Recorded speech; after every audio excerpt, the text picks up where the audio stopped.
யாரெல்லாம் தலைவன் தலைவி படம் பார்த்தீங்க? பார்த்துருந்தீங்க அப்படின்னா, கண்டிப்பாக இந்த ஹோட்டல் பத்தி தெரிஞ்சிருக்கும். விஜய் சேதுபதி ஒரு சீன்ல சொல்லியிருப்பாங்க. தல்லாகுளத்தில வந்து பார்த்தீங்கன்னா, கருப்பசாமி கோயில் பக்கத்தில குமார் மெஸ்ஸுன்னு சொல்லிட்டு ஒரு நான்வெஜ் ஹோட்டல் இருக்கு. 3 பிரான்ச்சா இருக்குது அது அங்கேயே. ஒவ்வொரு இடத்துலயும் நான்வெஜ் தான் எல்லாமேவும். நான்வெஜ் வந்து பார்த்தீங்க அப்படின்னா, டேஸ்ட் வைஸ் அல்டிமேட்டா இருக்கும். மிரட்டி விட்டுருவாய்ங்க. அ என்னென்ன குடுப்பாங்க அப்படின்னு பார்த்தீங்கன்னா, மட்டன் குழம்பு, சிக்கன் குழம்பு. அப்புறம் வந்து பார்த்திங்கன்னா, ஒரு வெள்ளை சுண்டல் போட்டு ஒரு கிரேவி மாரி குடுப்பாங்க. இது வந்து பார்த்திங்க அப்படின்னா, மட்டன்ல சுக்கா. சுக்கா வந்து தொக்காவும் வாங்கிக்கலாம், இந்த மாரி வறுவலாவும் வாங்கிக்கலாம். ஃபஸ்ட்டு மட்டன் குழம்பு எப்படி இருக்குன்னு ட்ரை பண்ணி பார்க்கலாமா?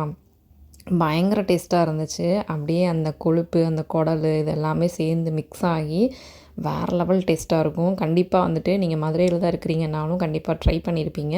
வெளியூரில் இருக்கீங்க அப்படின்னா கண்டிப்பாக ஒரு நாள் குமார் மெஸ் வந்து ட்ரை பண்ணி பாருங்கள். வேறு லெவல் டேஸ்ட்டாக இருக்கும். அந்த குழம்புக்கும் அந்த மட்டன் சுக்கா வறுவலுக்கும் பயங்கர காம்பினேஷன். சுக்கா வந்து எப்போவுமே தொக்கா தான் இருக்கும் அப்படின்னு தானே யோசிப்பீங்க. ஆமாம், அங்கே தொக்காவும் கொடுப்பாங்க. நமக்கு வேணும்னா இந்த மாதிரி ஃப்ரை பண்ணி பெப்பர் தூக்கலாக போட்டு வறுவலாக கூட வாங்கலாம். வேறு லெவல் டேஸ்ட்டாக இருக்கும். பயங்கர காரசாரமாக இருக்கும். நெக்ஸ்ட்டு வந்து பார்த்தீங்க அப்படின்னா, கோழி குழம்பு குடுப்பாங்க.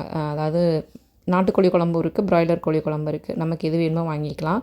கோழி குழம்பு டேஸ்ட்டு வந்து பார்த்தீங்க அப்படின்னா, நம்ம வீட்ல சமைக்கிற மாரியே சூப்பரா இருக்கும். நார்மலாவே வந்துட்டு உங்களுக்கு மதுரை சைடு மட்டன் கறி, சிக்கன் கறி எல்லாம் குழம்பு எப்படி இருக்குன்னு சொல்லிட்டு நெறைய பேருக்கு தெரியும். ஃபைனலா வந்து பார்த்தீங்க அப்படின்னா, ரசம் வேறு லெவல். பருப்பு தண்ணியோட ரசம் பயங்கர டேஸ்ட்டா இருந்துச்சு. என்னதான் நான்வெஜ்ல மட்டன், சிக்கன் எல்லாம் சாப்பிட்டாலும், எனக்கு எப்பவுமே வந்து பார்த்தீங்கன்னா, ஒரு முட்டை இருந்தா தான் அது வந்து ஃபுல்ஃபில் ஆன மாரி இருக்கும். உங்களுக்கு எப்படின்னு சொல்லிட்டு கண்டிப்பா கமெண்ட்ல சொல்லுங்க. Thank you.